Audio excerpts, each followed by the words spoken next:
Yeah. So let's start today's session. So I hope all of you are clear for the previous five sessions that we did for a few problems related to this metals in biology course. So today also we'll discuss a few more problems only based on this course only. So if you guys has any doubt in between, you can ask me, or if you has any previous doubt with previous any of the questions during the previous sessions, that also we can discuss later. So let me know. So in this week six session, also we have discussed. We'll discuss a few questions, but mostly it will be on metalloenzymes only, where we'll discuss regarding the structure and stuffs. So let's start today's session, and I hope you all guys are already reading and studying all the other stuffs that are being provided to you through this NPTEL course and being updated with the course. Okay. So today's first question is yeah. So this is a question. So can you match the column 1 with column 2 with column 3? So among all these four options, so what do you think, which metal is being present, what is the enzyme, and what is the end product of that enzyme? So what the enzyme is actually producing simply. So can all of you guess what will be the correct answer among all these four options? So I have given you four options. So let me know. I will just give you a brief amount of time to solve it and let me know in the comment section, or you can also speak.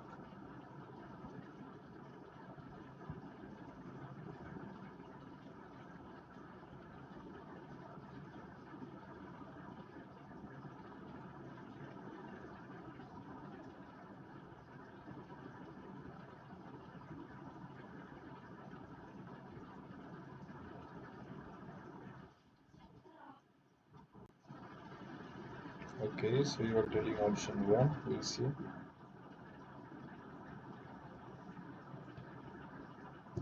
Anybody else with any other options? What do you think?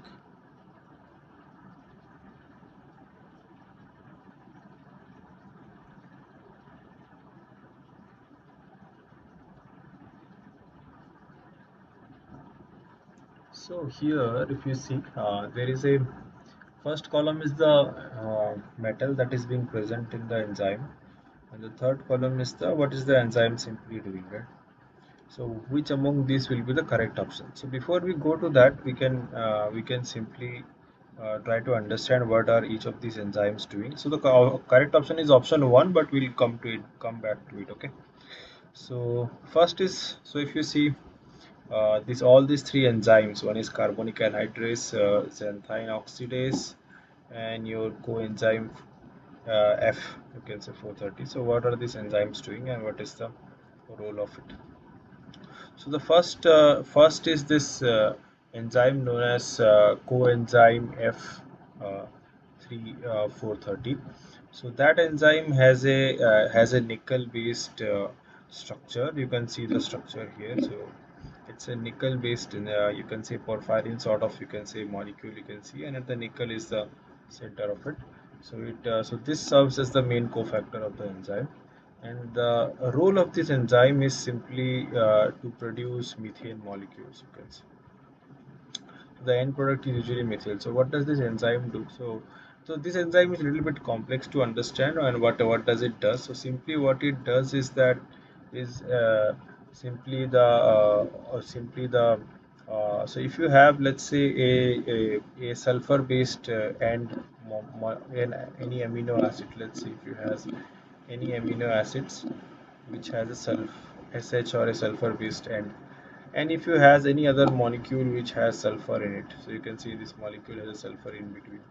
So what it simply does is it simply dehydrogenate and form disulfide bonds. So you can see here, this is a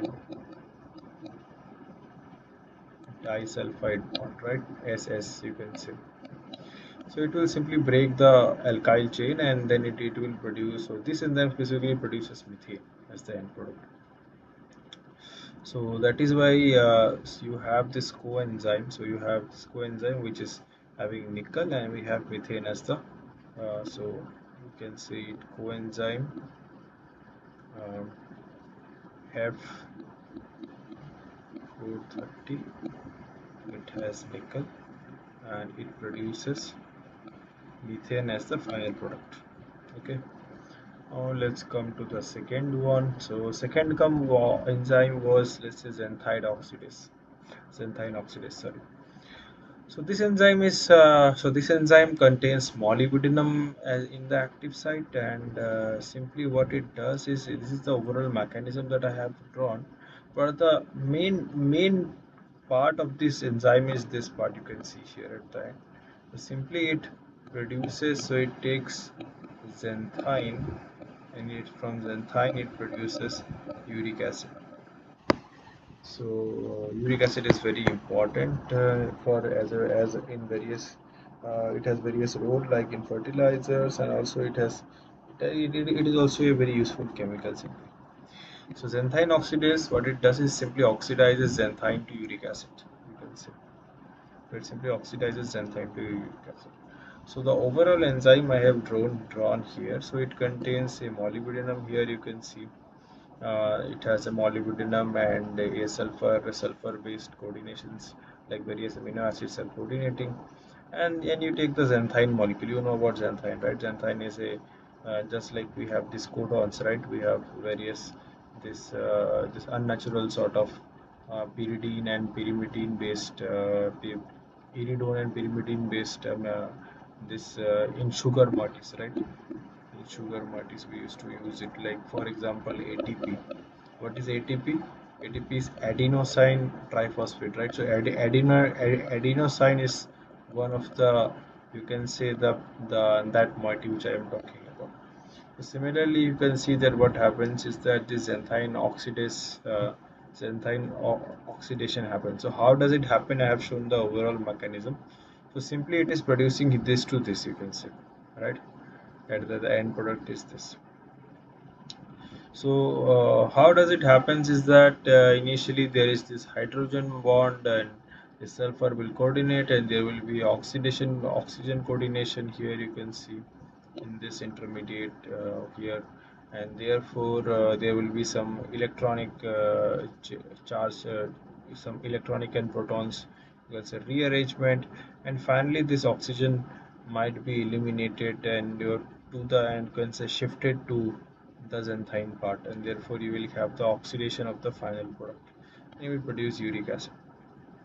So this enzyme, so if you take this enzyme, so this enzyme contains molybdenum, and it is also known as xanthine oxidase, and at the end it produces what? It produces uric acid. So that's the rule. Anyway, then we come to the third enzyme. So the third enzyme was what? Third enzyme was enzyme was carbonic anhydrase. We have already discussed carbonic anhydrase, right? So we have already discussed uh, in previous thing the carbonic anhydrase. What does it does? So we already know, for example, coenzyme. So you have this. We already know, for example, that uh, you have nickel. You have coenzyme F430, and it produces methane. We also know that there is a molybdenum based enzyme that is known as xanthine oxidase, and then it produces what? Uric acid. And then we also know one more thing, that your carbonic anhydrase. So what does carbonic anhydrase does? Carbonic anhydrase, we all know that it produces what? Carbonic acid, right? It's pretty easy. So what does it contain? It contains zinc, and you have this carbonic anhydrase, and what does it produces? It produces carbonic acid H2CO3. If you remember, it produces H2CO3. So if you take all the options, your option A is the option first is the correct one, because A is nickel. Nickel should be with COF3, so A3, and then you should have is methane, so A3Y. So A3Y is only in option 1 and 2 if you see A3Y, and so therefore option 3 is wrong, option 4 is wrong. Now you have option B and option C are they are showing it different. Now option B, they are telling zinc is with 1, so zinc is with 1, definitely carbonic anhydrous. And option 2 is showing B is with 2, B is with 2 is not true, so therefore option second is correct, and finally your option 1 is the correct one.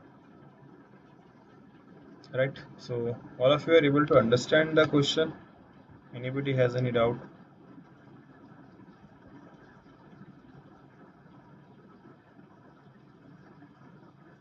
So you have to approach the problem in such a way that you have to know the solution, and you can, if you can guess, let's say you can eliminate a few things, then it will be easy, but you should be able to understand all the data, and therefore it will be much, you will be more confident, right?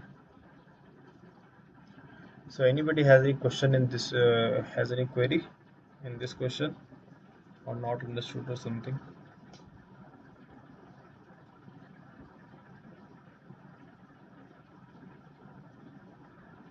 I am audible to all of you, right?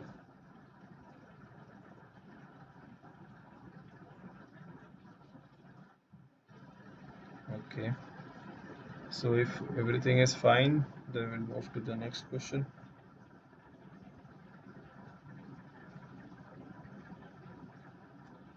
Okay. So among these four complexes they have given, which have unpaired electrons that is equal to a iron center of oxymyoglobin. So can all of you solve and let me know which will be the correct one? So the question is, I can again explain. The question is about which of these complexes will have the same number of unpaired electrons as what? As oxymyoglobin. Simple. So for that you need to know how how many unpaired electrons oxymyoglobin will have. For that you should know the oxidation state of iron, right, in oxymyoglobin, and the spin state. So try to solve and let me know what you think will be the correct one. This is a good question. I think you should be able to answer.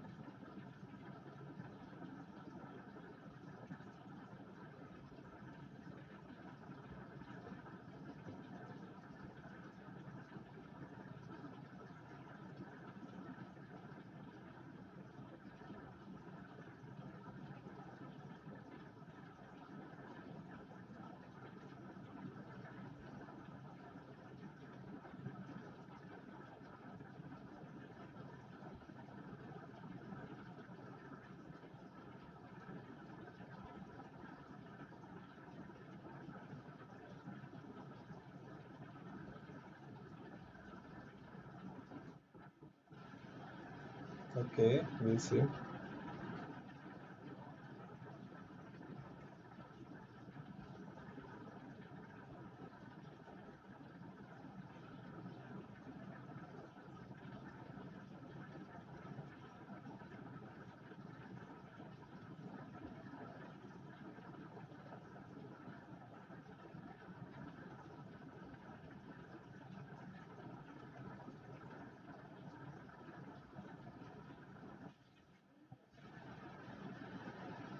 Okay, we'll see.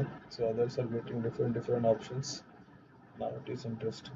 I hope you guys are able to solve it. We'll solve.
So let's solve it.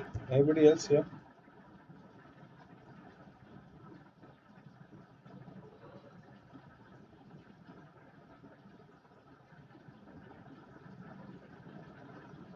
So all of you are able to solve it, solve this question.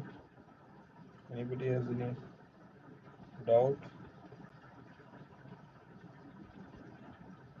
So what is the oxidation state of iron in oxymyoglobin and how many electrons will be there? Can anybody tell me?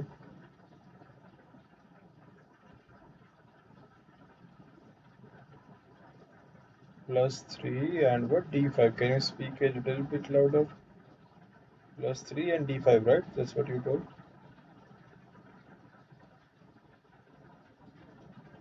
Yeah, so if it is a plus 3 and D5.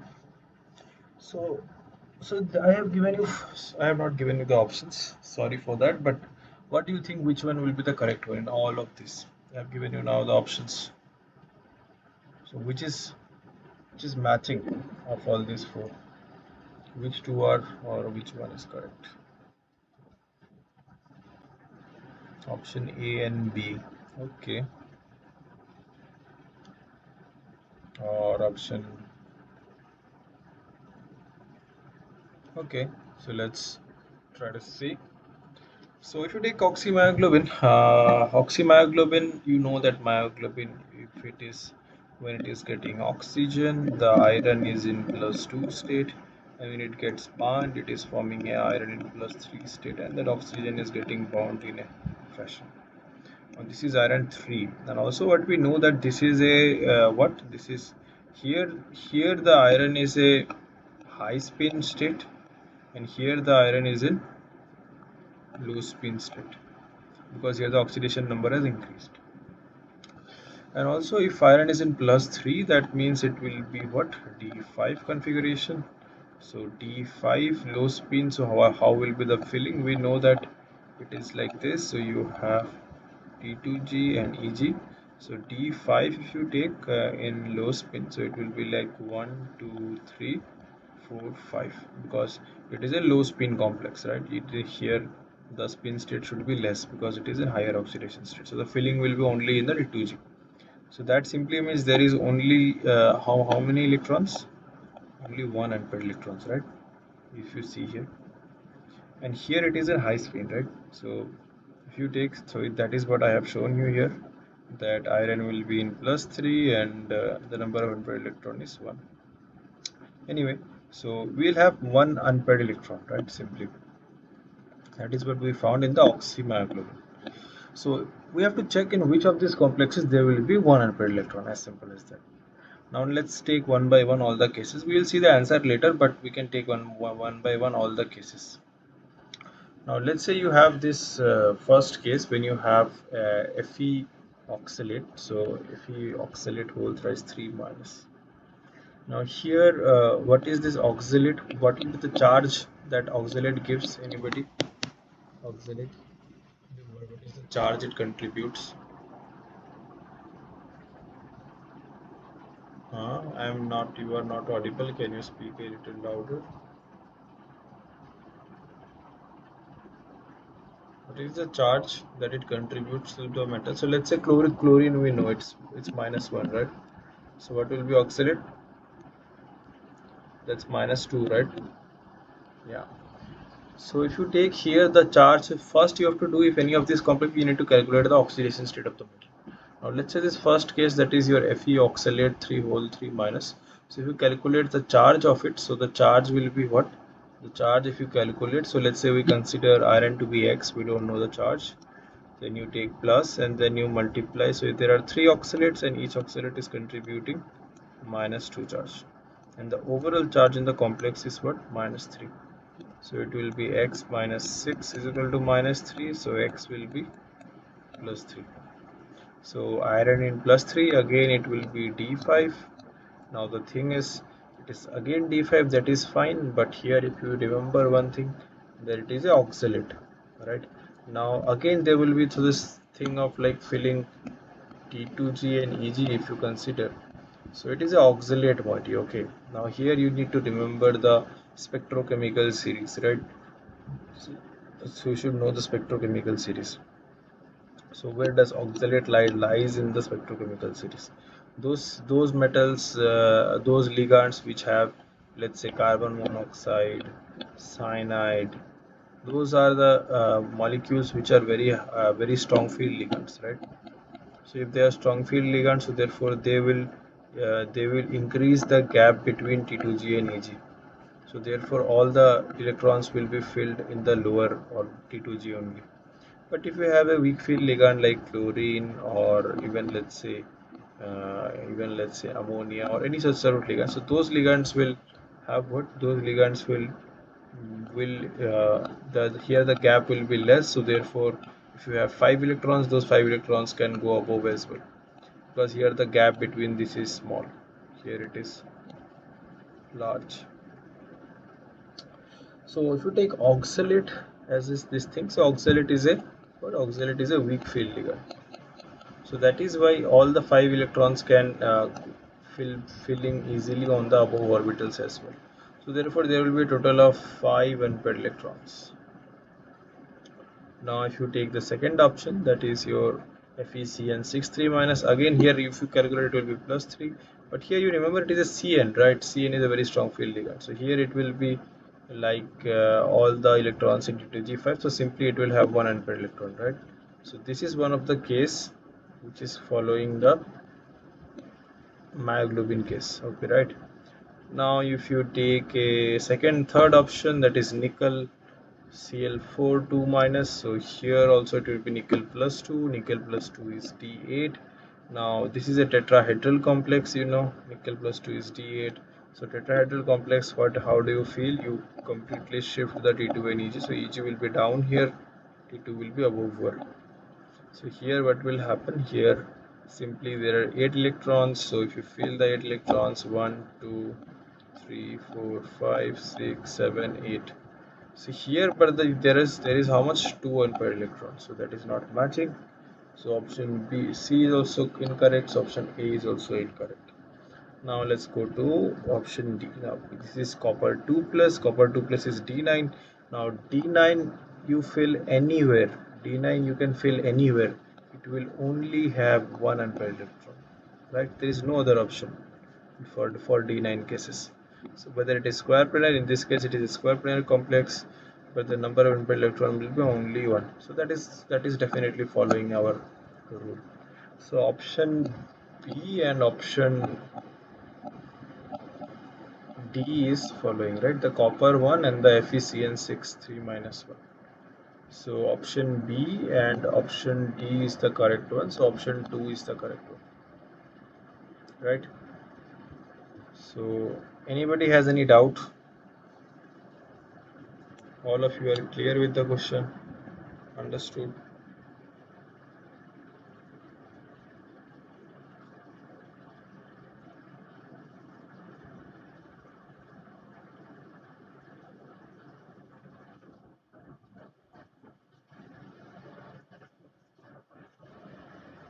But sixth week assignment. Okay, okay, fourth question. Actually, I don't have the assignment with me. The assignment is being given by maybe the coordinator. So, so we can discuss the question later. It's fine. But uh, like I don't have the question with me right now for the sixth week actually, because sixth week has just been started, right? So that those questions are not being set by me. So maybe in the next session I will come back with that question. Okay.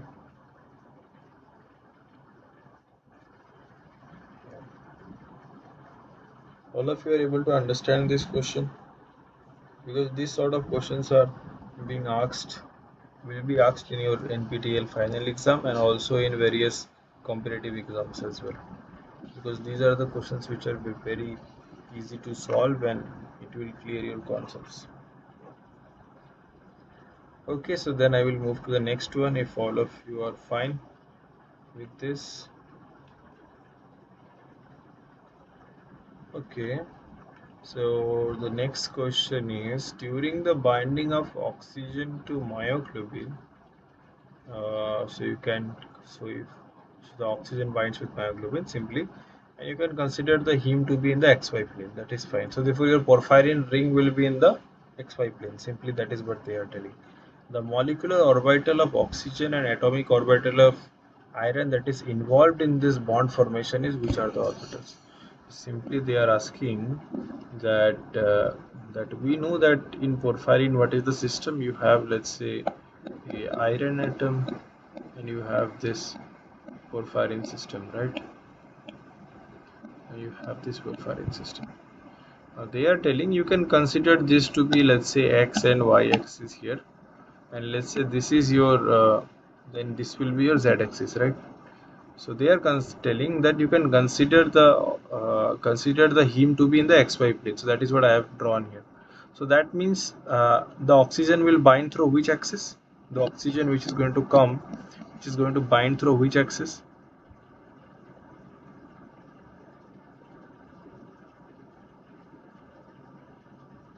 Am I audible to all of you? The oxygen is going to bind through which axis if your porphyrin is in the xy plane?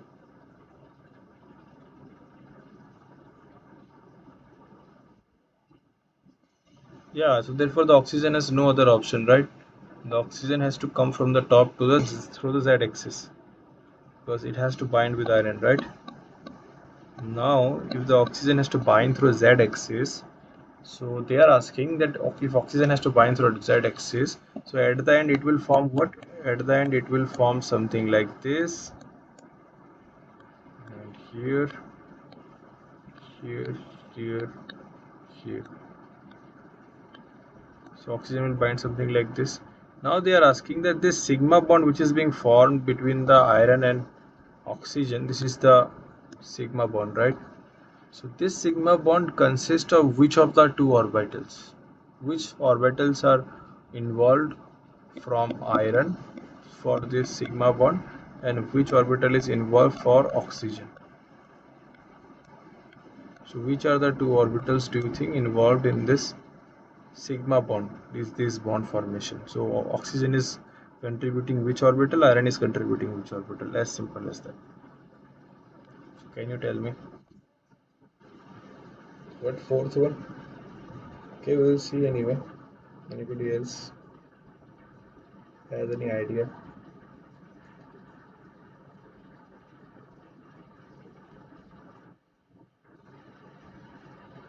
Huh? Which one?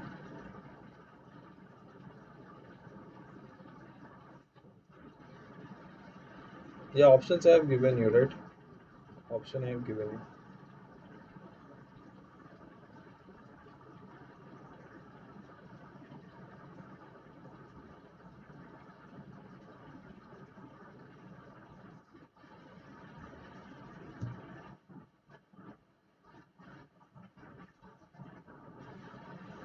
Hmm.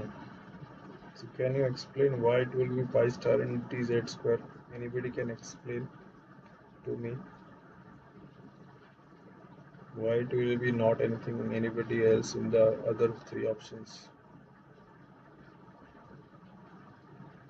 All of you are clear. I am clearly audible to all of you, right? I hope so.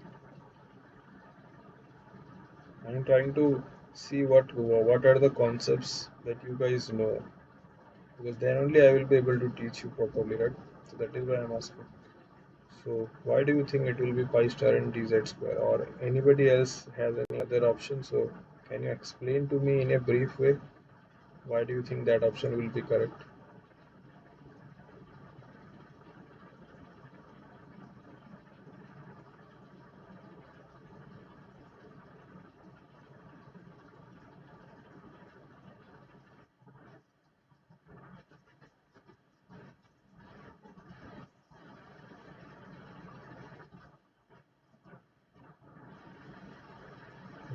No, I'm asking. So let's say this pi star and dz square or dxz or whatever.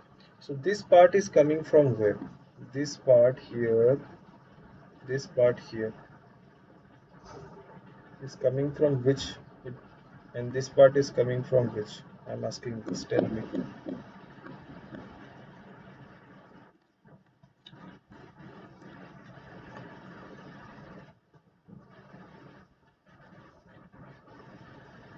Yeah, I understood it is about energy level and this. So simply the question is that the molecular orbital of oxygen and the atomic orbital of iron that are involved. That is the question, right? So this part is about the molecular orbital being involved of the oxygen, because oxygen is not a single atom, right? It is a dioxygen molecule, so there will be a molecular orbital. Now they are asking about the atomic orbital of iron. So iron will have, because iron is a 3D element, so therefore it will have various 3D orbitals, right? So let's say dz square, dx square minus y square, dxy, dyz, dxz. These are the five orbitals, right? Iron can contribute. This is for the iron part. Now they are asking that which of the molecular orbital is involved and which of this is actually involved. That is the simple question, right? So you have to understand the question also, because the same question I can ask you in a tricky way and you will not be able to understand. Now, now for this iron, why dz square? Why dz square?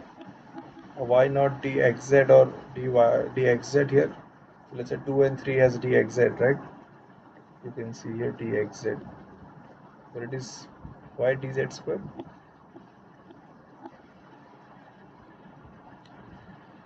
And why you have taken pi star for the oxygen, not pi orbitals? Can anybody tell me between these two why you have taken option 1 as the correct one? I know option 1 is the correct one, but I have told you. Tell me why do you think so? That is my question.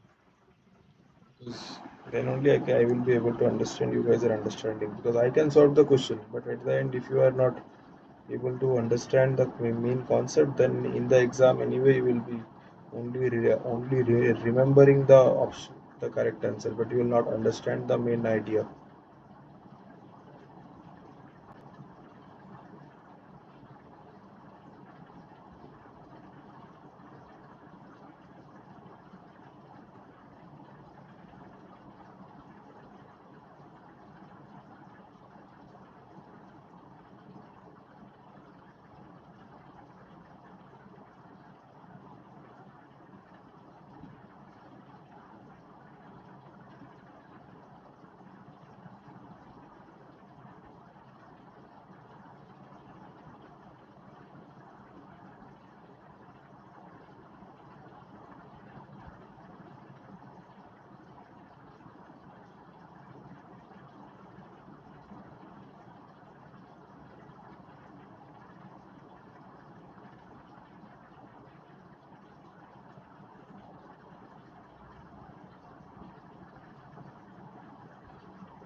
Yeah, okay, that's fine. So I will ask you, can you draw the molecular orbital diagram of oxygen? Can any of you draw the MO diagram of oxygen? Do you know what is the HOMO and LUMO in oxygen?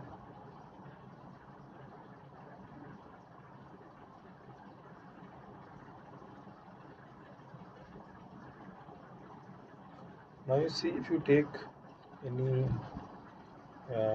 so let's take the iron one. Now we know that iron can only coordinate through the z-axis. Now we know that dz square orbital is the orbital that will be in the z-axis, right? So if you take this z-axis, your dz square orbital is like this. So that's why your dz square orbital will be the most, like, better orbital to overlap with oxygen. So that's why dz square will be the correct one, that we know. So if you take about this option 2 and option 3 you can neglect, and among option 1 and 4 you could think. Now between 1 and 4 there is a pi star and a pi. Now the thing is that whether how do you think, how do you take upon this? Now if you take a pi star orbital of oxygen, now and a pi orbital. So we all know that, let's say this is the pi orbital. Pi star orbitals are usually like what, antibonding orbitals, right? Pi star. Now your electrons will be filled till this part of the iron, of the oxygen, sorry. This is the oxygen molecule I am talking, oxygen MO diagram. So you will have pi or pi electrons and you will have pi star or electrons. Now pi star is usually your what, empty, right? Now what will happen is that because it is a sigma bond, and what is happening here, iron is getting oxidized from +2 to +3.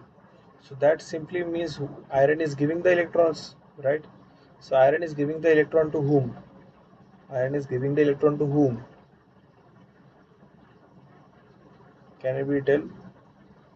Oxygen, right? Iron is giving the electron to oxygen. So that simply means those electrons will go to where? Those electrons will go to here in the pi star orbitals. So that simply means the main coordination is happening between the pi star and the dz square. The dz square of the iron and the pi star of the oxygen. That is a very simple idea they have asked in this question. And this question is being asked in various competitive exams as well. That's why I have taken this question to test your knowledge. Anyway, this is pretty conceptual that I have tried to make you guys remember. So this is the main concept. So if you take a deoxyhemoglobin to oxy state, what happens is that the +2 state will go to +3 state, and here the electronic, so we know that what happens is that upon oxygenation, transfer of oxygen occurs from +2 to the anti-bonding pi star orbital of oxygen. So transfer of electrons happen. That is what I have told.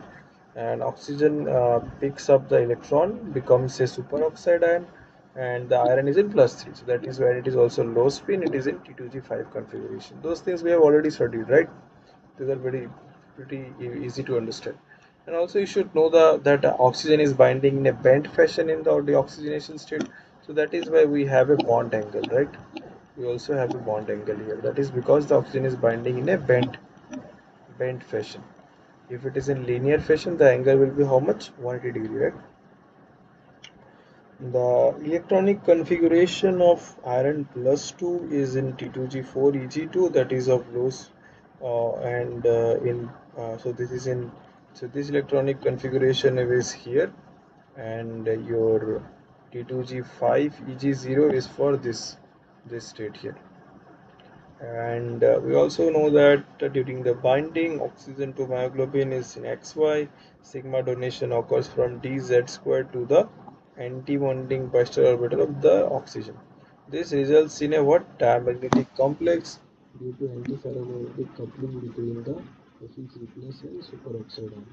And they are telling that the overall complex that is being formed here, that is what? That is a iron +3 to O2 minus, right? This is the complex that has been forming here. Now iron +3 is having how many unpaired electron? One unpaired electron, right? That is what we have studied. At oxy, myoglobin, hemoglobin, it has one unpaired electron. How many unpaired electron will O2 minus has? It will also have one unpaired electron. You should be able to draw the MO diagram. How does the MO diagram look for it, right? And this extra unpaired electron which is being present, so you have two unpaired electrons in each of this, and so therefore you can tell that the spin state of this can be this, and this can be this, or the spin state of this can be this, and this can be this. So actually what is happening is this is predominant, so there is a cancel, so you can see one up and one down. So this is known as what? Anti-ferromagnetic coupling. All of you are able to understand what I am telling, or anybody has any doubt?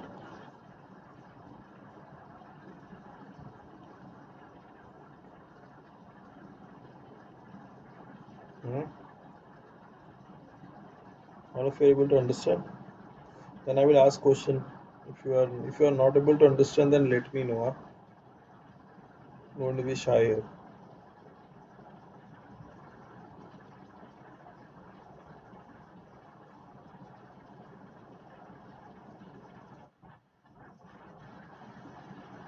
Understand all of you? Okay, then it's good.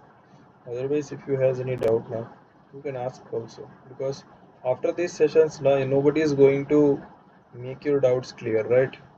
And It is actually you all should see it as an opportunity to make yourself better, because let's say this NPTEL exam or whatever, it will be over and maybe you will hopefully pass those exams. It is not the matter.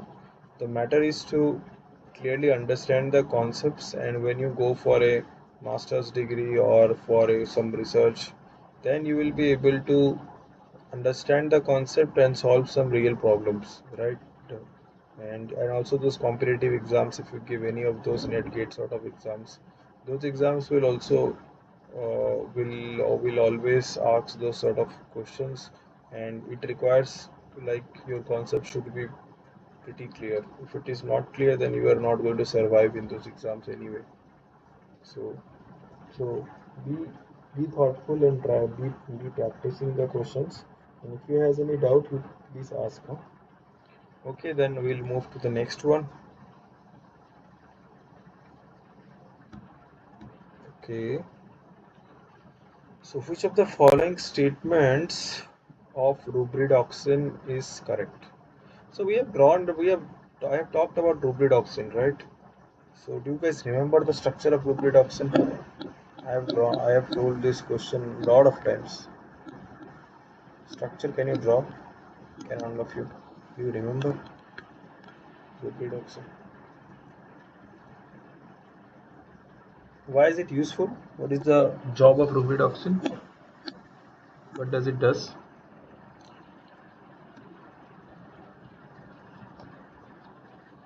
What, electron transfer, right?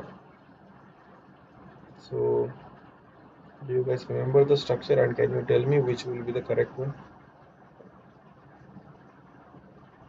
So, so take some time and try to draw the structure and let me know what do you think will be the correct one.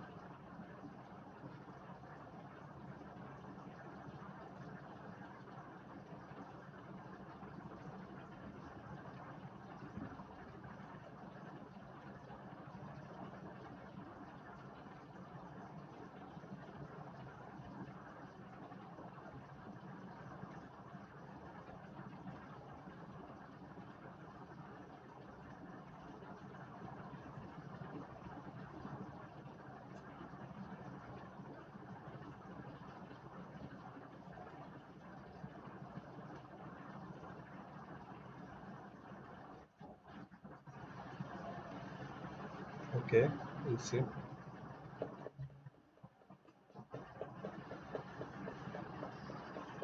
Yeah.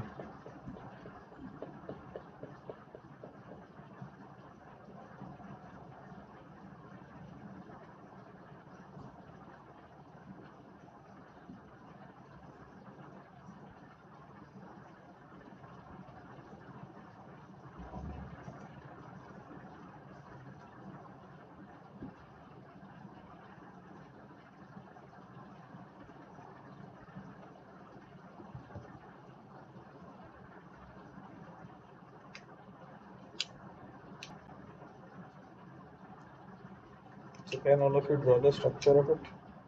What is the structure?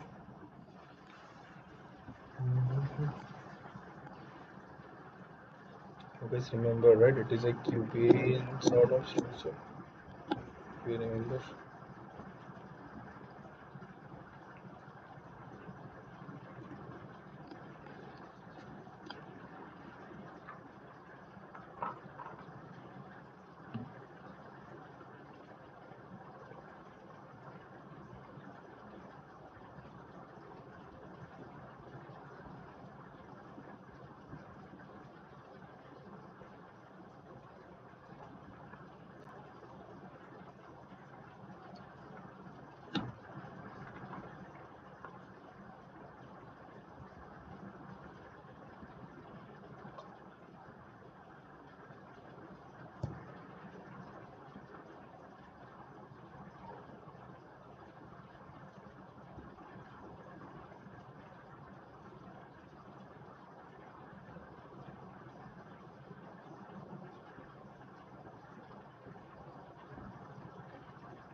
Okay.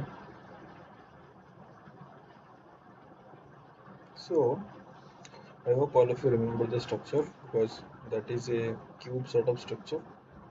Um, so let's come to the point. Okay. So before we go to the options, let's discuss a bit about it and the overall structure of it and how does it looks. Overall, all of this. Okay. So rubric option, the correct option is option 4. We will come to this. How is it correct or not? That will come. Okay. So rubridoxin and there is something known as there is something known as ferredoxin. So ferredoxin and rubridoxin are simply electron transfer proteins, and ferredoxin has a cubian sort of structure. Rubridoxin also has cubian sort of structures, but it is little bit different from ferredoxin. But we'll discuss in detail. Okay. So ferredoxin are a non-heme iron sulfur protein, and it is characterized by polymetallic system which has a sulfide ions. It has iron also. Okay, and the iron is in various different oxidation state. Okay. Now, so the main role is to electron transfer. Okay, and these are present in almost all living bodies. Ferredoxin, which we have a ferredoxin that mainly act as electron transfer protein, and it is a biological and it is also a and also act as electron transfer molecules, and they are simply used in various redox reactions, because in redox reaction what happens, there is an electron, you can say, oxidation reduction going on, right? In redox reaction, one substrate is oxidized, one substrate is reduced, so there is an electron transfer. So we need there what, ferredoxin, because ferredoxin can easily transfer the electron from one to other, right? Now what happens is that in this iron sulfur, there are cysteine sulfur, there are inorganic sulfur. So if you all remember the structure maybe I can draw it like this. So it is like a cube. If you remember, it is like a cube. So you have iron here, iron here, iron here, iron here. So it is like a cube. If you guys remember the structure, and you have here what, sulfur bridges here. You have here sulfur bridges. Okay, you have your sulfur, so these are present. And with the iron, there is a sulfur cysteine being present with all the irons. Okay, so that is what we have discussed, right? There is a 4 iron, 4 sulfur, 4 sulfur of cysteine being present, right? That is what I have asked in previous one of the questions in the previous sessions. And also this in inorganic sulfur which is being present, that is S2 minus, are also present, and they are very much labile, and therefore it can be easily, this sulfur can be easily removed from the enzyme as well by acidification, because they will form H2S. Now this electron transfer protein, the actual couple is iron plus 2 plus 3. So this is the main electronic taking and reducing agent which is being happening here, and they are having high spin tetrahedral geometry. So you can see here the iron is what coordination number 4, right? And it simply acts as a tetrahedral geometry. And also in rubridoxin you have what, you have one Fe0s, so that simply means it is having a one iron based ferredoxin system. So you can take only one of the corners. So here what happens is you have iron, you have a sulfur cysteine, you have sulfur, you have again one sulfur, and you have again one sulfur. So it's sort of something, sort of this sort of systems are present. You have only one iron base code center, so you can simply take one of the center from here. So it will look like something like this, right? And obidoxin are so obidoxin, it has a one Fe0s system, so it has simply what, it has 16 moieties and an iron center at the coordination center, and these are one electron transfer agent where you can have plus 2 to plus 3 oxidation variation of the iron center being present here. So it can go either both way, right? It can go here or both way, it doesn't matter, and it is in tetrahedral geometry. and the oxidation state of the iron changes from plus to plus 3. The metal remains in the high spin state. So in both the states the metal is in high speed. So there is no such state which we see in myoglobin, right? So in myoglobin you are having iron 2 plus and it is going to iron 3 plus plus oxygen, if you remember. So here it is in low spin, and here it was in high spin, if you remember. But here it is not so. Here both of them are in high spin. It really doesn't matter. So if you have both of them in high spin, so what will happen here? If you take here, it is D5. If you take here, it is D6. If both of them are in high spin, so this will be what? This will be T2G what? This will be T2G EG what? Can you write? Or what will be the configuration in both of this? All of you can tell me what will be the configuration in high spin D5 and D6.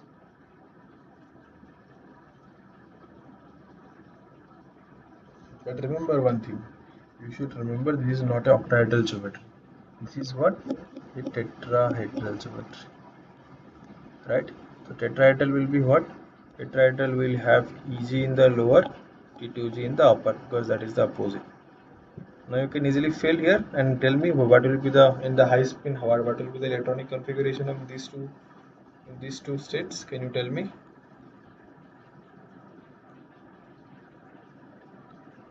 This is the EG1 and this is the T2G1.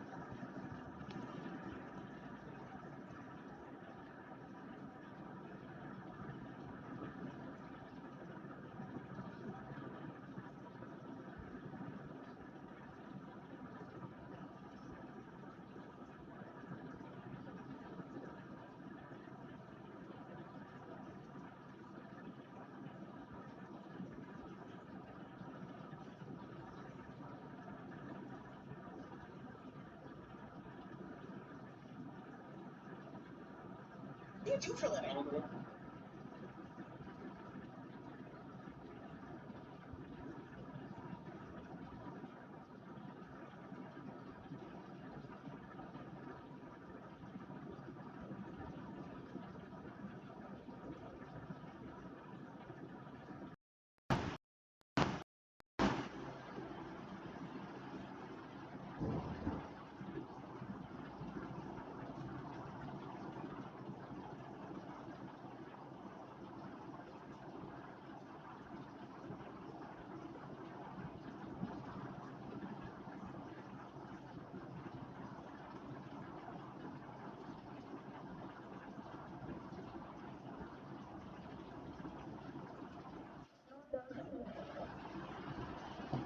No doubt. Okay.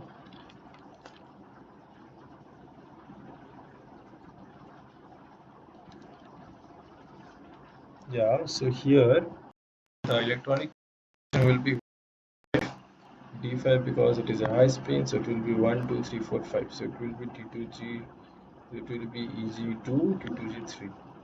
In D6 it will be how much? So 1, 2, 3, 4, 5. You will fill like that, and then 6 will come here. So it will be EG3, T2G3. Right? That is the electronic configuration that you should know. And also one more thing, that there is a possibility of what? John-Taylor distortion. So when can John-Taylor distortion happen? Can you tell me? That is what I have shown here. When does John-Taylor distortion happen? When there is a unsymmetrically filled orbital, right? So thus the iron 2 plus state can go a John-Taylor distortion. Why it can go John-Taylor distortion? Because if you take iron plus 2, if you take iron plus 3, so this is your D6, this is your D5. Now if you take a tetrahedral geometry, you will have E above, T2 of T2 above, E below. Similarly in this case also. Now this is, both of these are high spin complexes, so it will be 1, 2, 3, 4, 5, 6. Here it will be 1, 2, 3, 4, 5. So here you can see that all the electrons are what? There is no unsymmetry here, right? It is symmetric. And here if you see, This is symmetric, but this one is not asymmetric, right? So you can see there is an unsymmetrical filling. So whenever there is an unsymmetrical filling, there is what? There is John Taylor distortion. So there will be John Taylor distortion where in the plus 2 state. So that is the question. So if you come back to the options, so if you all of you if you come back to the options, now you guys can easily tell, right? So option A is the correct one. Iron 2 plus center is being present and it has a tetrahedral geometry. And also iron 2 plus center undergoes Jandler distortion, that is also correct. And they are telling it is a 2Fe2S cluster. Is it so? No, right? Because it is a 1Fe0S cluster because they don't have an inorganic sulfur. All the sulfurs are what? Cysteine sulfur, right? So cysteine sulfur is not present here, not counted as S, right? So option D is incorrect. And reduced form of iron is diamagnetic. No, it is also not. Or because it is in D5 or D6, all are, and so they are unpaired electron. So it doesn't matter in D5 or D6, both, right? So you will find unpaired electron here also in D5 and in D6 also. So both are paramagnetic. So option A and D, option A and C, sorry, option A and C should be correct.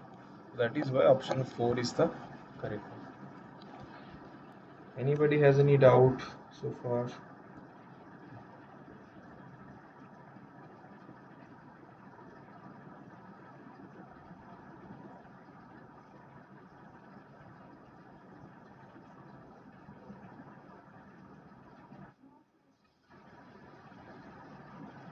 Hmm. If all of you are fine, that's fine. Then we will move to the next one.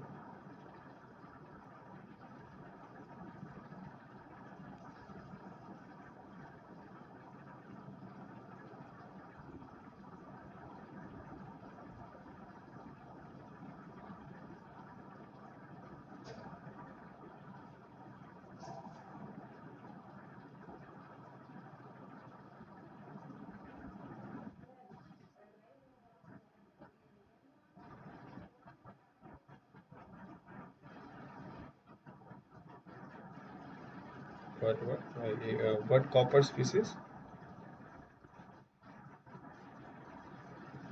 1,2 peroxo copper species. What it is? Electrophilic or nucleophilic? Okay, okay. In which enzyme are you telling this? Which enzyme?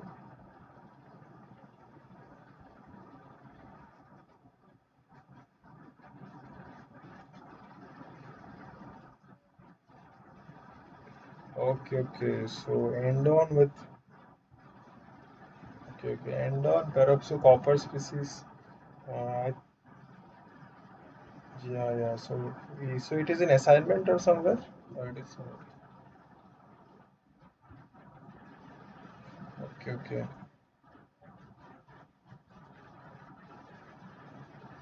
Okay, okay. End on peroxo copper species. I think it will be something like this, right? Copper and peroxo. So peroxo is what? Peroxo is O2 minus, right? So it will be oxygen, oxygen and copper, something like this. And here the copper will be in plus one, here the copper will be in plus one, and it is a oxo like this. This is one of the way to bind oxygen, and one of the way that I think is something like this, right? If you remember. So that was the also one of the idea. So this is present in what? Hemocyanin, right? Yeah. So I think they are asking question from the hemocyanin. They are asking, yeah.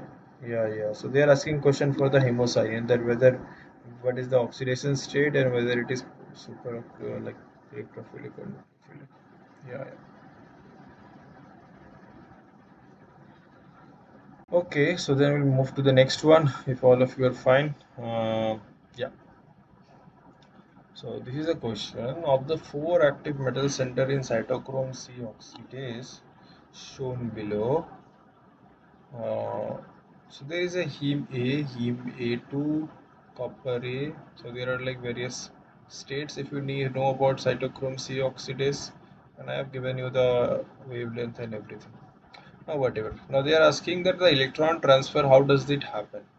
between heme A1, copper, and all those stuffs, right? What is the coordination state of the heme? What is the coordination or monomeric state of copper? And how the electron transfer will happen between iron, between heme and copper. So among these four, what do you think will be the correct one? So these are the four options. So you have to tell which one is the correct among all these four statements A, B, C, D. So you take your time. I think this topic has already been taught, so try to solve it.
So all of you are able to answer this one?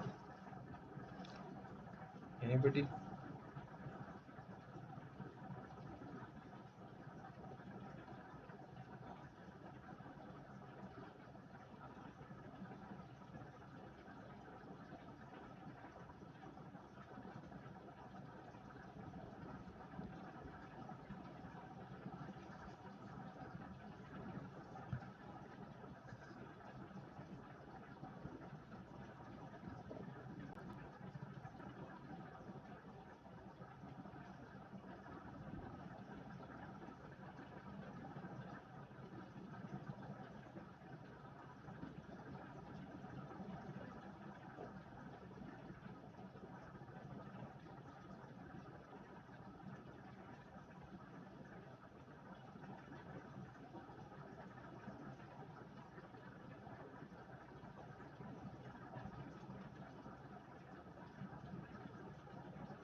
So, so let's see a bit of it.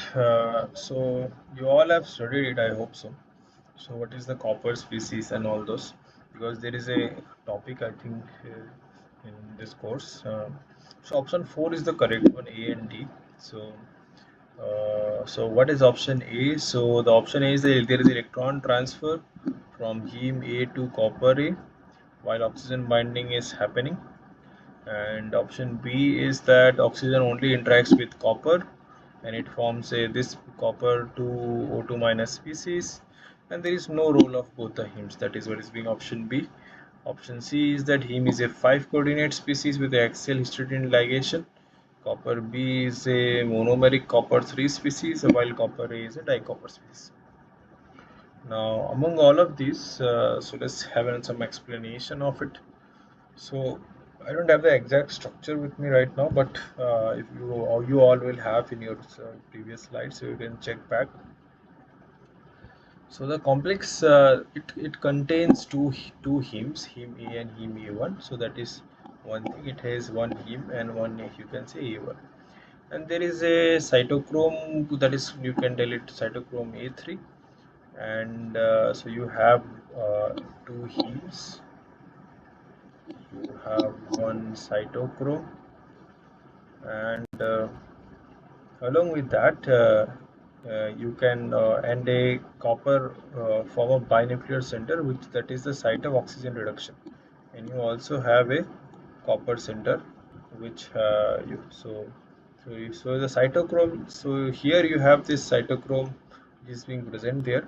So what happens is that the electron transfer that is being happening is between the heme through the copper center. So that is the idea, and there is also oxygen binding between these two.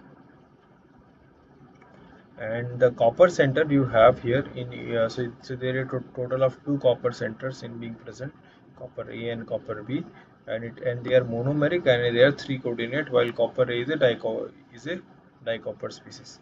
But the overall structure I don't have it right now. Maybe I will discuss the structure with the structure. Maybe then only you will be able to understand. But option 4 is the correct one. Just right now, just remember that we'll discuss here. Maybe in the next session, I will try to get the structure. But so option A is that the electron transfer happens from heme A to copper and oxygen binding is happening. So that is what I am telling. And option D is that the copper is monomeric and 3 coordinate while copper is a dicopper species. So and the other like heme is 5 coordinate, so it is not true. And oxygen only interacts with copper species, that is also not true. Oxygen interacts with both heme and copper species. So option A and option D are the correct one. The overall structure I think we'll have to discuss, we'll see. Anyway, yeah, anybody has any question?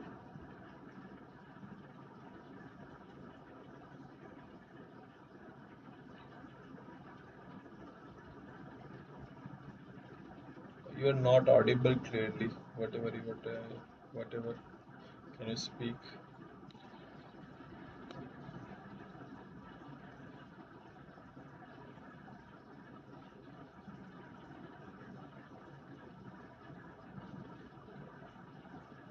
No, no, you are not audible. Sorry for that, but you are not audible.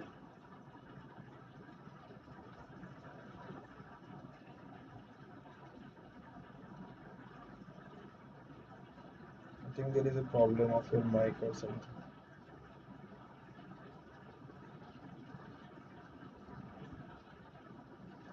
Okay, if you has any question, you stay in after the meeting. We'll discuss. Okay. Don't worry. So, let's come to the next one. Match the iron and copper proteins with their biological function. So there are a total of the iron protein and copper protein, and then you have the biological function as well. So you have to match A with like the iron protein and the copper protein with their biological function. So can you match and let me know which do you think will be the correct?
Yeah. So anybody else? All of you are able to solve this?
Yeah. So anybody? So option one is the correct one. We'll see. So all of you remember this thing, right? So he made a three in what? He made a three. He made a three. If you remember, he made a three is a oxygen. What? He made a three. What does it have? Iron protein A. He and then what? It is the oxygen transport protein, right? That's what we know. It binds oxygen. Cytochrome P450. Cytochrome P450. What does it does? It is oxygenase, right? Its job is to oxidize various molecules simply. So A should be Z for this for sure, and B should be X, that is for sure. So among 1 and 2 you can see that it seems like 1 and 2 something might be correct, right? Now you take for example now number C. Number C they have tilled it to be Y. Number C is, yeah, it's electron transfer protein, that is for sure risky protein. Like the iron sulfur cluster. So those are also known as risky protein. Let's say ferridoxine, ferrodoxins. Those are risky proteins. Now you have to take care of the other number. So hemocyanin. What is hemocyanin? Hemocyanin is again a oxygen transport protein, right? So B should be, so 2 should be Z. So 2 is Z in both of the options, right? You can see option 1 and 2. 2 is with both of the Z. So we have to see between 1 and 3. One is this tyrosinase and one is azurine. So do you know about tyrosinase and azurine? what is the role of azurin and what is the role of tyrosinase? Because then only you can select between 1 and 2. I have told you it is 1, but still I am telling you. So let's discuss a bit. So hemerythrin, iron sulfur containing, it is a non-heme based and it contains iron oxygen carrier and transporter, and it is present in invertebrates. Hemocyanin is present in also invertebrates and it is a blue colored complex. It has copper that we know, right? Azurin is a single electron transfer protein. So azurin is an electron transfer protein, and it also has is a copper based metalloprotein. Okay, and risky proteins are iron sulfur proteins. Let's say we have discussed iron sulfur proteins. Cytochrome P450 is a, we all know its role is to oxidize various molecules. Tyrosinase that we are discussing, it is also a oxygenase. That is very interesting because tyrosinase does oxidation and it oxidizes tyrosine to melanin. So that is very important. It is also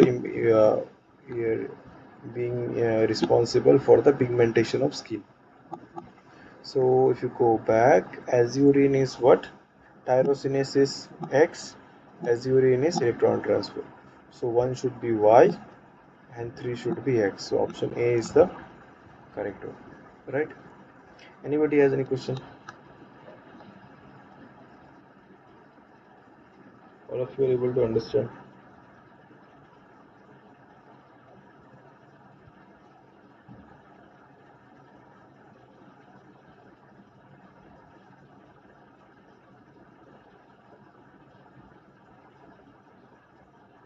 Okay, everything is fine.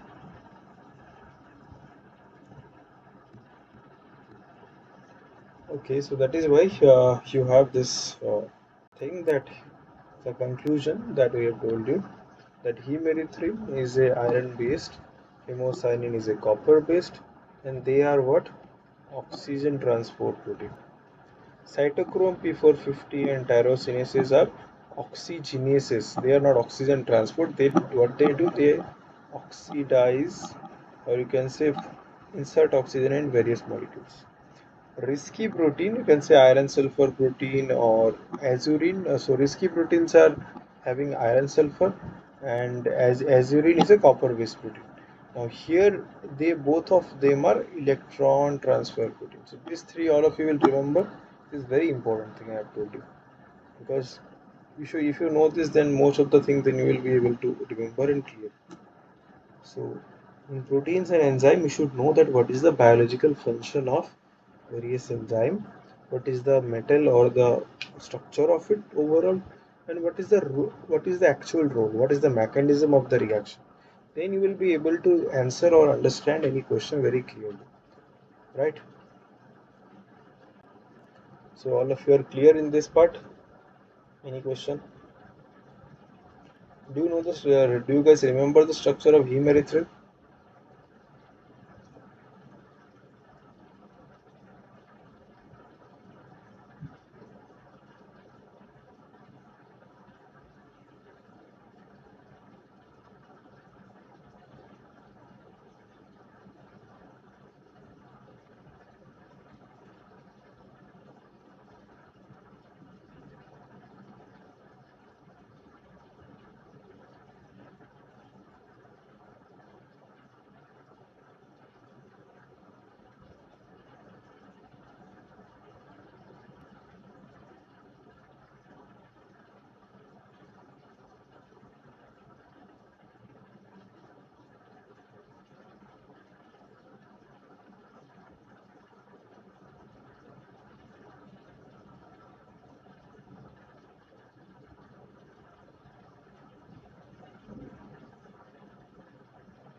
Yeah, so I think it's clear. So, okay, so I think everything is clear so far.